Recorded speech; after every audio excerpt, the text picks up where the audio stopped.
You have to break to rebuild. For big changes to happen inside of you, there's got to be some big collapsing of structures for you to be able to move into the new. So I'm going to liken this process very much to home renovation.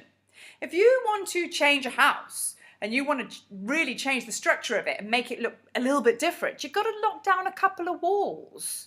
So take this to the bigger picture. If you really want to change massive things, you're going to knock the whole house down and rebuild straight from scratch. This is our emotional, spiritual, whatever you want to call it, process. Now, what hinders this process? What takes us to the breaking point in the first place? Not letting go.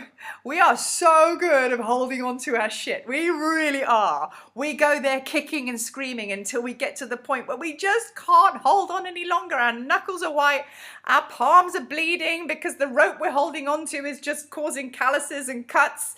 But we hold on and then we let go. And then spiritual, universal gets involved and then shows us the way. But only when we eventually let go do we actually see the sunshine behind the clouds and our true direction and then the beautiful rebuild of us.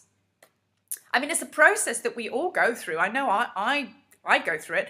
I went through it yesterday. I tried to do this post yesterday and I couldn't because I was in a process of a massive heavy pocket from the full moon on Friday. I've spent three days in my own energy holding on to something so vast that inside I just thought I was going to spontaneously combust. And it was so intense. And I was like, oh my God, I know I need to let go, but I just can't. And the negative energy was building until I climbed into my bed yesterday at 5, 6 o'clock. And I just thought, I'm booking out. That was me letting go. That was me surrendering. And as soon as I did that, 3 days of this horrible intensity just lifted within half an hour because I'd finally aligned with the surrender process. I'd done me, meaning listened to me and found out what my body needed, and it just needed to get into bed and it just needed to let go of everything.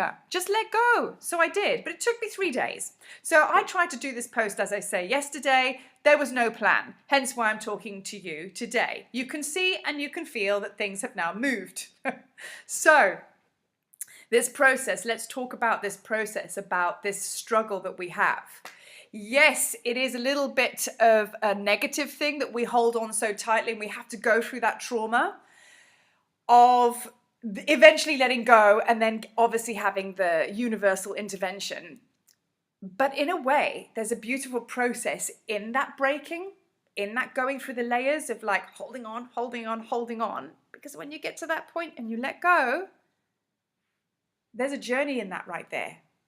So that is when the breaking process happens, when everything just smashes into smithereens and you're able to look at yourself on the floor all over the place and go, right, well, this vase is now broken. How am I going to put it back together? I could maybe make a really funky mosaic out of this vase instead of it just being the standard red and blue that it was before.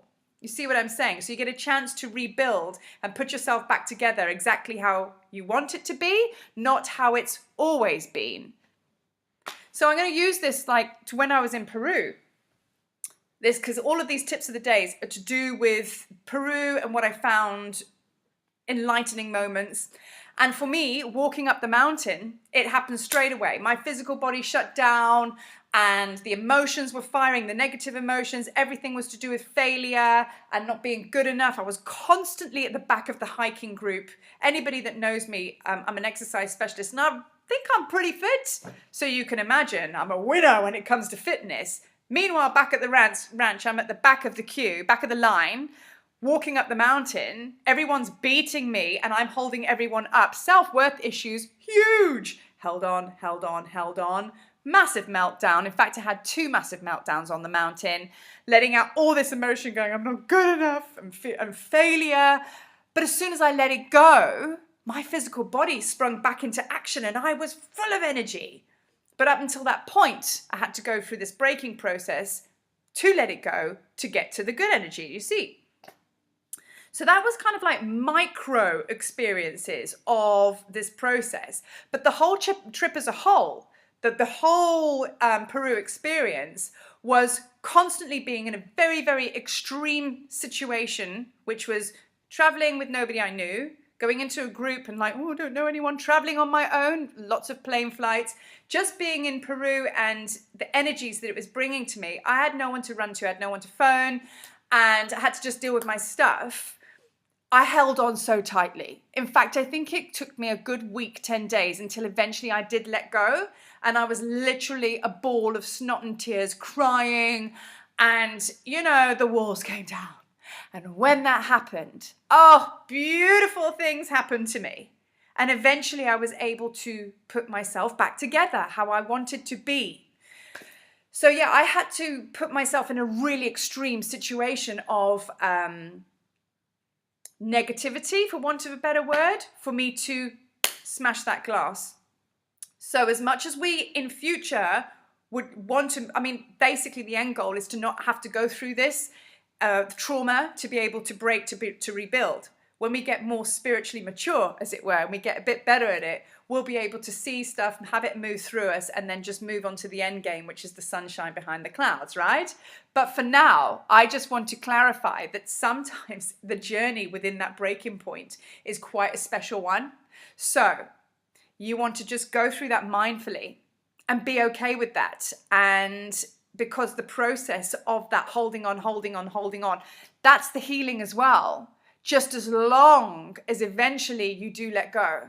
And that time will come, because there's only so much that the human body can take, and there's only so much any of us can take until we go, that's it, I can't do it anymore. And you will be sick, or you'll be extreme tiredness, snot and tears, as I say. That's the breaking point. So when that magic happens, it's where you go from there, what you do with that, which is really important. So I'm bringing you this mindful message today. Let go or be dragged, because the bottom line is you're moving in that direction anyway. Choose which class of travel you want, first class or cattle class. The choice is yours. Peace.